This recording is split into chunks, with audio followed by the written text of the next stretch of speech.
Ilang sandali lamang ay biglang naglaho ang alerto. Napaisip si Chen kung posible bang may nagkukubling mataas na antas na halimaw sa loob ng isang simpleng D-rank dungeon. Nagpatuloy sila ni Gang Ting sa paglalakad sa isang mapanglo na landas na napapalibutan ng malalaking ugat at baluktot na mga sanga. Kumpiyansang nanguna si Gang Ting sa paglalakbay habang maingat namang sumusunod si Chen. Mula sa isang mataas na bahagi ng lugar, pinagmamasdan sila ng mga examiner. Napansin ni Yasmin na napakakapal ng hamog. Agad namang inutusan ni Sato Wota ang grupo na manatiling alerto at bantayan na mabuti ang dalawang kalahok. Biglang nabasag ang katahimikan nang marinig ang isang malakas na pagbitak. Marahas na nabiyak ang mabatong lupa sa harap ng mga estudyante at isang napakalaking mala-insektong halimaw ang sumulpot mula sa ilalim. Kinilala ito ng system bilang isang poison cage ant, isang D-rank flower shooter. Mabilis na bumunot ng kanyang espada si Gang Ting at walang takot na sumugod sa dambuhalang halimaw. Humanga si Ivan sa pambihirang bilis ng kanyang reaksyon, ngunit pinaalalahanan ni Sato Wota na ang mga halimaw sa Wild Dungeon ay mas mabilis, mas mabagsik, at mas tusaw kaysa sa mga ginagamit sa pagsasanay ng paaralan. Sinimulan ng Poison Cage Ant ang pag-atake sa pamamagitan ng pagpapakawalan ng sunod-sunod na knuckle-alasong berdeng proyektil, ngunit mabilis na nasalag ni Gang Ting ang lahat gamit ang kanyang espada. Sa isang malinis at makapangyarihang galaw, tumalon siya sa ere at hinati sa dalawa ang dambuhalang insekto. Nang bumagsak ang naputol na itaas na bahagi ng katawan nito, kumislap ang kanyang espada sa matinding gintong enerhiya bago niya ito ibinaon sa katawan ng halimaw. Gamit ang kapangyarihan ng kanyang Nuclear Warrior class, pinakawalan ni Gang Ting ang isang mapaminsalang Blaze Blade Barrage, na tuluyang sumabog at nagpaabo sa halimaw. Mula sa mataas na bahagi ng lugar, ipinakita ni Yasmin ang kumikislap na berdeng numerong 10 mula sa kanyang wrist device at binigyan si Gang Ting ng perpektong marka dahil sa mabilis nitong reaksyon at walang kahirap-hirap na pagkontra sa mga malalayuang pag-atake ng halimaw. Nagbigay rin si Ivan ng perpektong 10 at pinuri ang mahusay na estratehiya ni Gang Ting sa pakikipaglaban. Ayon sa kanya, ang agad na pagsira sa bahaging nagpapakawalan ng lason ay epektibong nag-alis sa kakayahang lumaban ng halimaw. Ipinakita rin ni Sato Wota ang sarili niyang 10 puntos at pinuri ang malinis, mabilis, at walang pag-aalinlangang pagtatapos ni Gang Ting sa laban. Habang kalmadong hawak ni Gang Ting ang kanyang kumikislap na espada, humanga ang mga examiner sa kanyang eksaktong pagpoposisyon, kontrol sa sitwasyon, at mahusay na pagpapatupad ng mga galaw. Nagkasundo silang pambihira para sa isang estudyante ang mapanatili ang ganoong katinding kalmado laban sa isang halimaw sa Wild Dungeon.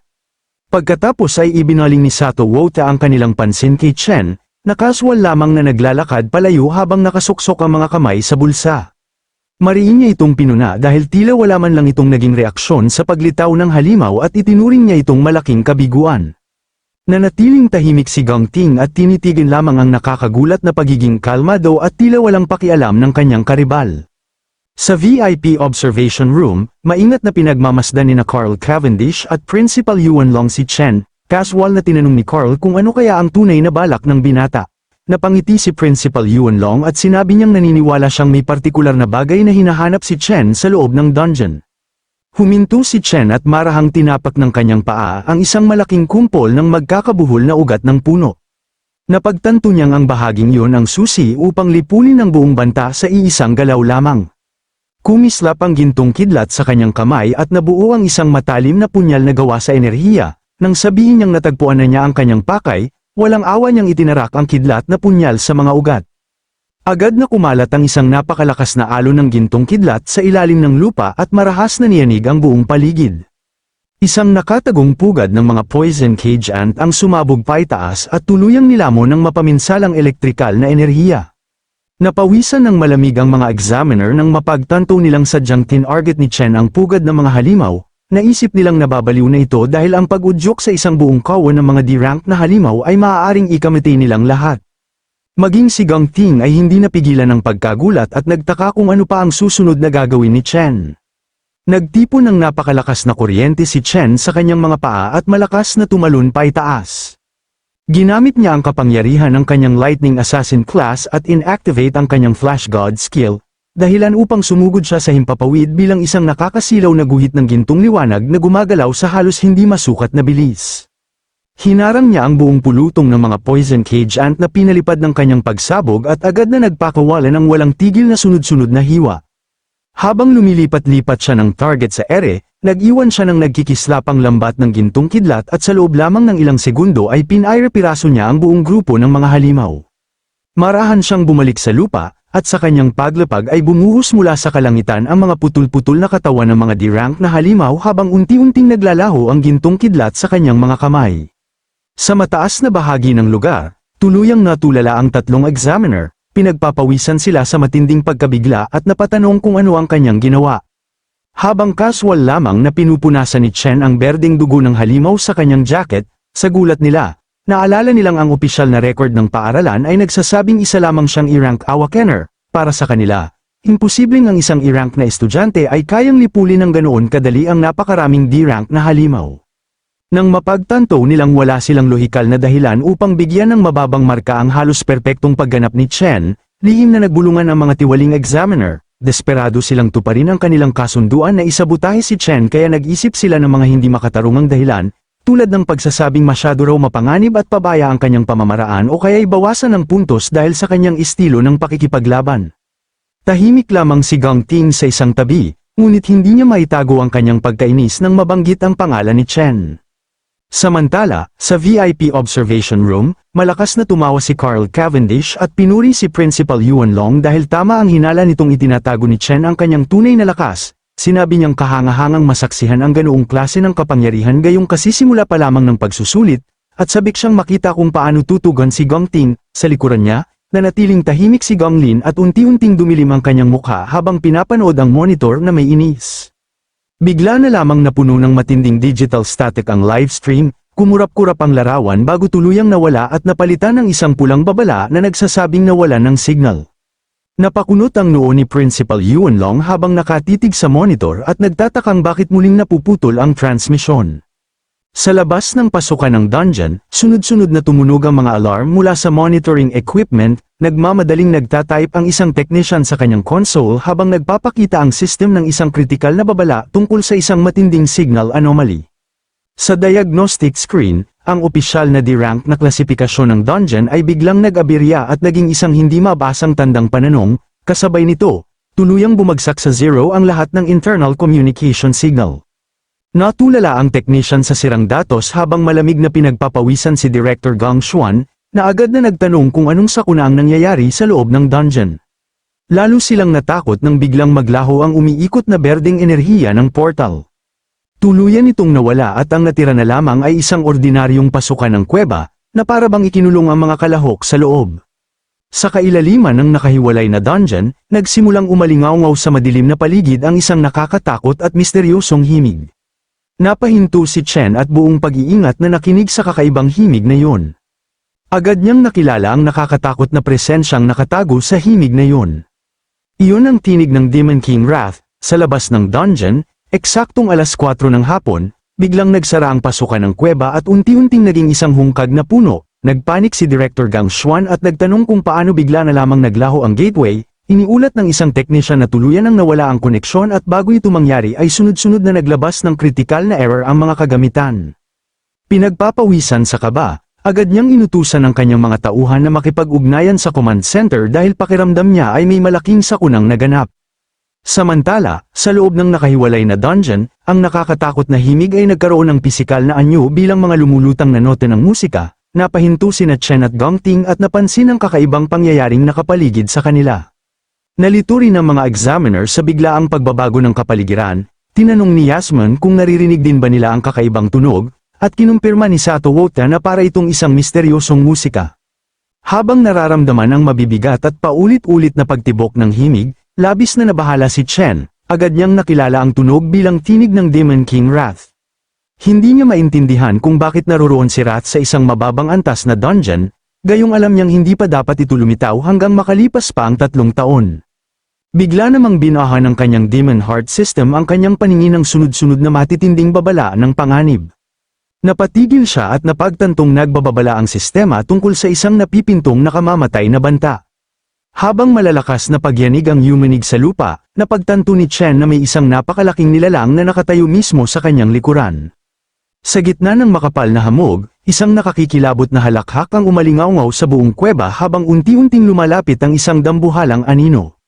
Dahil sa napakalakas nitong presensya, kitang-kitang nayanig si Sato Wota at napatanong kung anong klaseng halimaw ang nagtatago sa ulap ng hamog. Maya-maya pa, dalawang kumikislap na mata ang lumitaw sa kadiliman. Lumabas ang nilalang at nagpakita bilang isang nakapanghihilakbot na humanoid na halimaw na kahawig ng isang higanting mantis, na naglalabas ng napakadilim na aura. Masama itong tumitig sa grupo at malamig na tinanggap ang mga tao, saka idineklara na kusang loob silang naglakad papasok sa kanyang bitag. Nabigla ang lahat nang marinig nilang nakakapagsalita ang halimaw. Napagtanto ni Sato Wota na ang isang halimaw na kayang bumuo ng mga salita ay hindi bababa sa isang mataas na antas na si Rank Beast. Hindi siya makapaniwala kung paano nagkaroon ng ganoong kalakas na nilalang sa loob ng isang D-rank dungeon. Sa takot na mapatay ang mga estudyante, agad niyang ipinatawag ang isang napakalaking kumikislap na palakol at tumalon pasulong upang harangin ang halimaw. Mabilis niyang inutusan ang lahat na pumunta sa kanyang likuran para sa protection. Ngunit bago pa man niya maibaba ang kanyang pag-atake, kumilos ang Mantis Demon sa napakabilis na galaw. Sa isang malupit na atake, iwinasiwas nito ang malakarit nitong braso at malinis na pinutol ang buong braso ni Sato. Natigilan sa takot ang ibang examiner, kasunod nito, bigla na lamang naglaho ang Mantis Demon at muling lumitaw sa likuran mismo ni Gongting, itinaas nito ang dagwang karit at mapanuyang sinabi sa grupo na tanggapin na lamang nila ang kanilang kapalaran. Kasabay ng isang nakapanghihilakbot na tunog, walang awang itinarak ng halimaw ang kanyang talam sa balikat ni Gongting hanggang tumagos ito palabas sa kanyang dibdib, saka iniutos na mamatay na siya. Sa kabila ng pagkakatusok, nagngit-ngit ng mga ngipin si Gongting at tiniis ang matinding sakit. Sa halip na bumagsak, isang mabangis at baliw na ngiti ang lumitaw sa kanyang mukha. Sinamantala niya ang pagiging malapit ng halimaw at buong lakas na iwinasiwas pa itaas ang kanyang nagliliyab na gintong espada, na tuluyang pumutol sa brasong may karit ng Mantis Demon. Nanlaki ang mga mata ng halimaw sa pagkagulat, hindi na nag-aksaya ng oras si Gongting at agad na sinundan ito ng isang malakas na sipa sa ere na nagpahagi sa napinsalang halimaw palayo sa mabatong lupa. Bagamat malakas ang pagdurugo mula sa malaking sugat sa kanyang balikat, binaliwala ni Gongting ang kanyang kondisyon at nagliyab ang kanyang mga mata. Idineklara niyang dahil ang Overlord ang unang nagpaagos ng dugo, siya ang may karapatang pumatay rito ayon sa prinsipyo ng combat priority. Mahigpit niyang binalaan si Chen na huwag manghimasok sa laban. Tahimik namang pinagmasdan ni Chen ang halimaw habang kumikislap ng berde ang kanyang mga mata. Ginamit niya ang kanyang kakayahan upang suriin ang tunay nitong lakas, napansin niyang nasa C-rank isang mid-tier si Gongting, dahil ganoon din ang antas ng halimaw, magkapantay lamang ang kanilang kapangyarihan. Nang makita ang napakalaking butas sa balikat ni Gongting, sumigaw si Yasmin Kai at nakiusap na magpagamot na ito. Hinimok niya itong itigil ang pagsusulit at palabasin sila sa dungeon dahil hindi nila kayang tapatan ang halimaw. Ngunit walang pag-aalinlangang tumanggi si Gongting, nag-ipon siya ng matinding apoy sa kanyang palad at tuluyang isinantabi ang ideya ng pagsuko. Gulat na pinanood ni Chen habang idinidiin ni Gongting ang kanyang nagliliyab na kamay sa sariling duguan na dibdib, at napansin niya na ginagamit ang matinding init ng kanyang apoy upang sunugin at isara ang sugat. Habang nagtitiis sa matinding sakit, mariin niyang sinabi na hindi matatapos ang laban hanggat walang isa sa kanilang namamatay. Pagkatapos sabay sumugod ang dalawa, at tumalon siya ng mataas at ibinagsak ang kanyang nagliliyab na espada patungo sa napinsalang Mantis Demon upang ipagpatuloy ang kanyang pag-atake. Samantala, sa labas ng nakasarang dungeon, sinusuri ni Lin, ang team commander ng Empire Guild Raid, ang naglahong pasukan. Kalmado niyang ipinaliwanag na ang ganitong pangyayari ay nangangahulugang may isang napakatalinong halimaw sa loob, na sadyang inakit ang mga tao bago tuluyang isinara ang bitag. Nagpanik si Director Gong Xuan at desperadong nagtanong kung may paraan pa bang muling mabuksan ang pasukan dahil nakakulong pa rin sa loob ang mga estudyante. Malamig na sumagot si Lin na iisa lamang ang paraan upang muling lumitaw ang lagusan, may isang tao sa loob na kailangang matagpuan at mapatay ang tunay na overlord ng dungeon. Umaasa pa rin si Director Gang Xuan sa magandang posibilidad at sinabi niyang kung isang karaniwang D-rank dungeon lamang ito, ang pinakamalakas na overlord nito ay si rank lang, kaya baka may pagkakataon pa ang mga examiner at estudyante na talunin ito at makatakas. Ngunit agad na winasak ni Lin ang kanyang pag-asa, ibinunyag niyang ang unang D-rank na pagbabasa ay isa lamang peking anyo na nilikha ng overlord upang itago ang tunay at nakamamatay na kalikasan ng dungeon, pagdurugtungin ang lahat ng mga palatandaan. Napag-isip-isip ni Lin na ang dungeon na ito ang responsable sa sunod-sunod na pagkawala ng mga Awakener na matagal nang iniimbestigahan ng kanyang koponan. Mabigat niyang sinabi sa namumutlang si Gang Xuan na ang bitag na nasa harapan nila ay hindi isang D-rank dungeon, kundi isang napakadelikadong B-rank dungeon. Samantala, sa loob ng dungeon, walang tigil na umatake ang dambuhalang halimaw gamit ang mga braso nitong parang karit. Matatag na hinarap ni Gang Ting ang bawat pag-atake at sinalag ang mga ito gamit ang kanyang nagliliyab na katana. Mabilis siyang umatras upang makaiwas sa isang malawakang pag-atake. Nang itaas ng halimaw ang braso nito para sa isa pang nakamamatay na hampas, mabilis na tumalon si Gang Ting sa ere. Sumable ang pag-atake ng nilalang at bumaon ng malalim sa lupa ang matalim nitong braso. Sinamantala ni Gang Ting ang pagkakataon at sumigaw na nahuli na niya ang halimaw. Sa isang malakas at mabilis na pag-ugoy ng kanyang kumikislap na espada, pinugutan niya ito ng ulo. Gamulong ang pugot na ulo ng Mantis Demon sa mabatong lupa habang nagtipon ng iba pang kasama. Namanghang pinanood ni Yasmin ang eksena at hindi makapaniwalang nagawa ni Gang Ting na talunin ang Overlord ng mag-isa. Inamin niyang tunay na kahanga-hanga ang lakas nito. Sa kabilang banda, ginamit ni Ivan ang kanyang berdeng aura ng pagpapagaling upang lunasan ang naputol na braso ni Sato Wota at tinanong kung maayos na ang kanyang pakiramdam. Nagpasalamat si Sato sa napapanahong tulong, ngunit agad na nawala ang kanyang ginhawa nang tingnan niya ang kanyang smartwatch. Nagpanik siya at sinabi sa lahat na nawala ng signal ang kanyang device, na nangangahulog ang tuluyan na silang nahiwalay sa labas. Agad ding sinuri ni Yasmin at Ivan ang kanilang mga kagamitan. Kinumpirma ni Ivan na wala na rin siyang koneksyon, habang mabigat na sinabi ni Yasmin na pati ang lahat ng signal, kabilang ang kanilang compass positioning system, ay tuluyan ng patay. Nag-aalalang nagtanong si Sato kung kailan nawala ng koneksyon ang mga camera drone. Napalingon si Gang Ting sa kanya nang may pagtataka. Bigla namang tumayo muli ang walang ulong Mantis monster. Walang anumang babala, mabilis itong sumugod kay Gang Ting. Ngunit agad na kumilos si Chen at nagpakawala ng sunod-sunod na gintong kidlat na humiwa sa halimaw hanggang sa ito ay magkapira-piraso. Kinumpirma ng system ang pagkapatay sa halimaw at ginawaran siya ng mga experience points habang nagkalasog-lasog ang katawan ng halimaw sa ere. Hindi pa rin makapaniwala si Gang Ting at nagtanong kung paano pa rin nakagalaw ang halimaw gayong napugutan na niya ito ng ulo. Kalmadong ipinaliwanag ni Chen na ang Mantis ay hindi kailanman naging tunay na overlord. Buong panahong yun ay nasa ilalim lamang ito ng hypnosis, kaya nagawa pa rin itong lumaban kahit patay na ang katawan nito. Agad niyang inutusan sina Gang Ting at ang mga examiner na umalis na sa dungeon at nagbabala na kahit sino sa kanila ay maaaring maging susunod na target sa kanyang mahika. Nagdududang tinanong ni Gang Ting kung paano nalaman ni Chen ang bagay na yun. Galit namang inakusahan ni Sato si Chen na nawawala na sa katinoan at iginiit na isa lamang ang maaaring maging C-rank overlord sa loob ng dungeon. Ayon sa kanya, ang halimaw na katatapos lamang nilang labanan ay tiyak na ang boss dahil wala nang ibang paliwanag. Ngunit bago pa sila makapagtalo, muling binahan ng system ni Chen ang kanyang paningin ng matitinding babala tungkol sa isang napakadelikadong nilalang. Kasunod nito, isang napakalaking alon ng Seiki kong enerhiya ang kumalat sa buong kuweba. Tinamaan nito sina Yasmin, Ivan, at Sato, at nagsimulang kumislap ng kulay rosas ang kanilang mga mata habang tuluyan silang napasailalim sa hypnosis ng tunay na overlord. Napagtanto ni si Chen na huli na ang kanyang babala, agad niyang isinuot at inactivate ang isang wireless earbud. Agad niyang nakilala ang kakaibang dalas ng tunog na kumakalat sa paligid.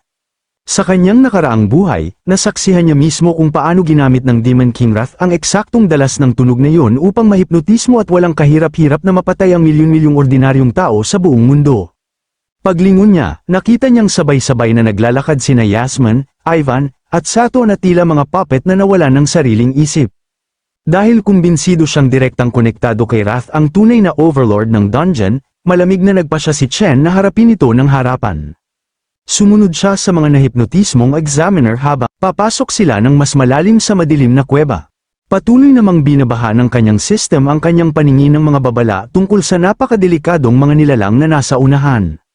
Hindi nagtagal, nakarating sila sa isang napakalaki at nakapanghihilakbot na pugad na puno ng nagliliwanag na berdeng mga sisidlan ng itlog. Sa gitna nito ay may isang nilalang na natatakpan ng tela at binabantayan ng naglalakihang may itim na ahas. Nanatiling walang epekto kay Chen ang kakaibang alpha frequency ng halimaw dahil sa espesyal na counter-frequency audio track na tumutugtog sa kanyang earbud, isang paghahandang ginawa niya mismo para kay Wrath. Ngunit alam niyang anumang oras ay maaaring mamatay ang mga examiner na walang proteksyon dahil sa matinding mental strain, kaya nagpasya siyang patayin agad ang tunay na overlord. Nararamdaman ng nakakatakot na nilalang ang kanilang pagdating, at umalingaw-ngaw ang malamig nitong tinig sa buong kuweba habang ipinapahayag ang pananabik nitong lamunin ang sariwang laman ng mga tao. Malamig na tinitigan nito ni si Chen, handang-handa ng makipaglaban. Sa wakas ay nabunyag ang madilim na nakaraan ni Ting, mga alaala ng kanyang kabataan kasama ang kanyang kapatid na si Gong Cheng na nakahandusay sa sahig, na higit pang mas malupit kaysa sa inaakala ng sinuman. Mahigpit pa rin niyang hawak ang isang kahoy na espada na durog na sa maliliit na piraso. Sa mataas na hagdanan, malamig na nakamasid si Gong Lin, kalmado nitong sinabi, na panalo na naman siya ngayon. Bagamat punong-puno ng sugat ang katawan ni Ting, hindi man lamang siya sinulyapan ni Gong Lin, walang anumang emosyon sa boses nitong nagsalita. Habang dahan-dahan naglakad si Gong Ting patungo sa kanyang ama, binanggit ito na ang mananalo lamang ang maaaring pumasok sa bulwagan ng pagkain. Ang matatalo ay luluhod dito hanggang sa pagsikat ng araw. Binalot ng napakalamig na gabi ang bakuran ng pagsasanay ng pamilya Gong, kumalam ng matindi ang sikmura ni Gong Cheng sa gutom. Sa sandaling yun, isang tinapay ang biglang lumitaw sa kanyang harapan at sinabihan siya na kumain. Si Gong Ting pala ang nagbigay sa kanya ng tinapay, pabulong namang sinabi ni Cheng na kapag nalaman ng kanyang ama ang ginawa nito, maaari itong maparusahan. Ngunit sinabihan lamang siya ni Gong Ting na tumigil na sa pagsasalita at kumain na lang ng mabilis. Ngunit sa sumunod na sandali, isang napakalakas na sampal ang dumapo sa kanyang mukha habang tumalsik ang dugo sa kanyang bibig. Napaluhod si Ting habang nanginginig ang kanyang katawan sa sakit sa tama ng latigo ng kanyang ama. Matapos ang mabagsik na pananakit, nakatayo sa kanyang harapan si Gong Lin at sinabi na kung alam ba niya kung bakit ang pamilya Gong ang nangingibabaw sa lahat. Mayabang nitong ipinagpatuloy, dahil hindi pa siya kailanman nabigo, ang nagwawagi ang gumagawa ng mga batas, at ang talunan ay maaari lamang yumuko at sumunod sa kanyang patakaran. Lalong bumigat ang tensyon sa loob ng silid, ngunit itinaas ni Ting ang kanyang ulo at galit niyang sinabi na kung matalo siya nito, ibig bang sabihin mula ngayon siya na ang gagawa ng mga batas. Biglang nabalot ng katahimikan ang buong silid habang ngumisi si Gong Lin, isang ngiting puno ng panghahamak at nakapangingilabot na lamig. Makalipas ang ilang sandali, nagkalat sa sahig ang mga basag na espada. Punong-puno ng sugat ang kanyang katawan habang patuloy siyang nagsusuka ng dugo. Galit siyang nagtanong na kung bakit nung hinamon siya nito, hinayaan niyang silin ang commander ng guild ang humarap sa kanya. Dagdag pa niya, bakit pa niya ipagagawa sa Imperial Team ang kanyang maruruming trabaho. Ngumiti si Gong Lin nang may masamang balak, ang tunay na lakas ay wala sa mga kamay, nasa kapangyarihang sumusuporta sa mga ito. Binanggit pa ng kanyang ama na ang mga patakaran ng mundo ng tao ay hindi kasing simple ng kanyang iniisip, ngunit may isang bagay na nananatiling ganap na katotohanan, ang manalo sa lahat ng bagay. Pinagsabihan niya si Gong Ting na hindi mahalaga ang paraan, ang tanging mahalaga ay ang resulta. Bilang anak ni Gong Ling, kailangan niyang manatili sa tuktok magpakailanman, kahit pa kailangan niyang isantabi ang kanyang pamilya, ang kanyang tungkulin, o maging ang kanyang mga mithiin, kailangan niyang manalo. Giit ng kanyang ama, ang tagumpay ang tanging dahilan ng kanyang pag-iral sa mundong ito. Mula noon, tila inukit sa kanyang laman at kaluluwa ang mga aral na iyon. Sa kasalukuyan, nakatayo ang Overlord sa gitna ng napakaraming maiitim na ahas habang patuloy na umaalingaw-ngaw ang himig sa paligid. Nakadikit sa mga pader ng kuweba ang napakalalaking supot ng mga itlog, dahilan upang magmukhang pugad ng demonyo ang buong lugar.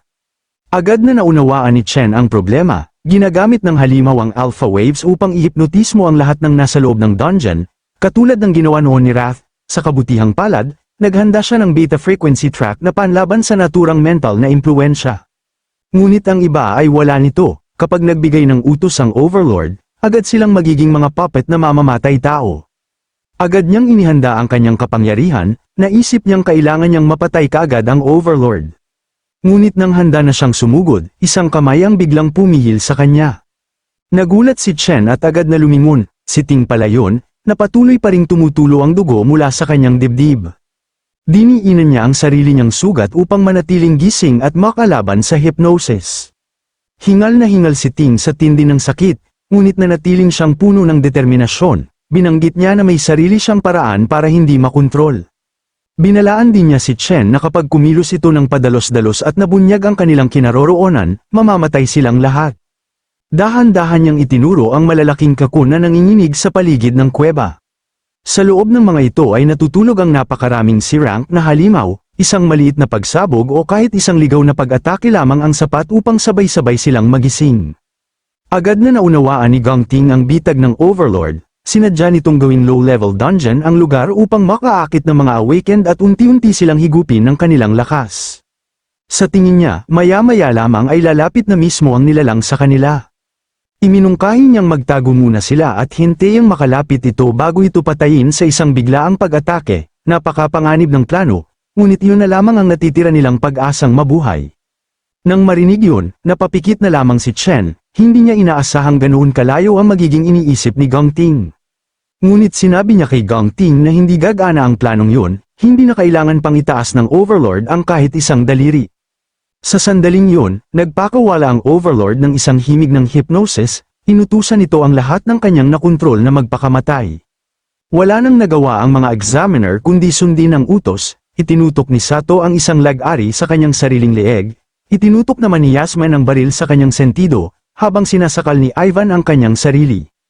Ngunit agad na kumilos si Chen, sa napakabilis na galaw, isa-isa niyang pinatumba ang lahat sa eksaktong mga hampas sa leeg upang mawalan sila ng malay at makalaya sa hypnosis. Ngunit dahil doon, napansin siya ng Overlord, na pagtanto nitong hindi siya naapektuhan ng hypnosis. Agad itong nagalit dahil hindi nito inasahang may mga agaw ng kanyang mga pagkain. Sa utos ng Overlord, nagsimulang mabiyak ang malalaking kakon sa buong kuweba.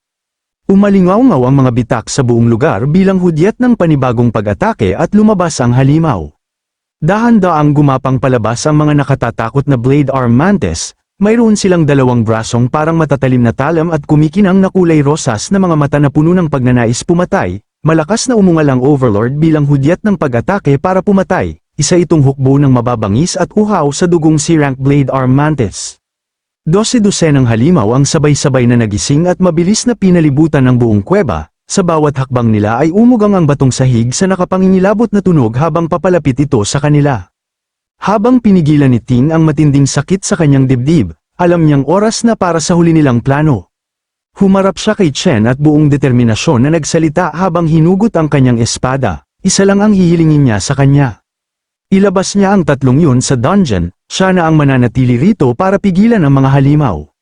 Tahimik siyang minasdan ni Chen, tila nagulat sa kahandaan ni Ting na ialay ang sariling buhay, marahil ay inakala niyang isa lamang itong hangal. Ngunit mariing sinabi ni Gang Ting, alam niya na hindi niya kayang talunin ang buong grupo ng mga C-rank na halimaw, pero kaya niya silang pigilan ng sapat para makaligtas ang lahat. Sa sandaling yun, naglabas ng nakakakilabot na huni ang isang mantis habang sumugod. Umalingaw-ngaw ang banggaan ng kanilang pag-atake habang mag-isang sinalubong ni Ting ang halimaw, alam niyang siya ang dahilan kung bakit napunta ang lahat sa impyernong yun. Sa kanilang matinding pag-atake, nagbanggaan ang kanilang mga sandata na lumikha ng napakalakas na epekto, dahilan upang kapwa sila mapa-atres. Kumapit si Gang Ting sa kanyang espada upang manatiling nakatayo, hingal na hingal siya habang umaagos ang dugo at pawis sa kanyang mukha, sinabi niyang dahil siya ang nagsimula ng lahat ng ito, siya rin ang dapat mag-isang tumapos nito. Ngunit sa sandaling yun, humakbang si Chen palapit sa kanya, sumilay ang isang ngiti sa mukha ni Chen habang sinasabi niyang mukhang nagkamali ang kanyang kutob, hindi lamang pala si Gang Ting ang pumayag sa tiebreaker nang magpalat ito ng class, inilabas niya ang kanyang talam na nababalot ng kidlat bilang isang lightning assassin at ipinahayag kay Gang Ting na siya rin ang dahilan kung bakit nangyayari ang lahat ng ito.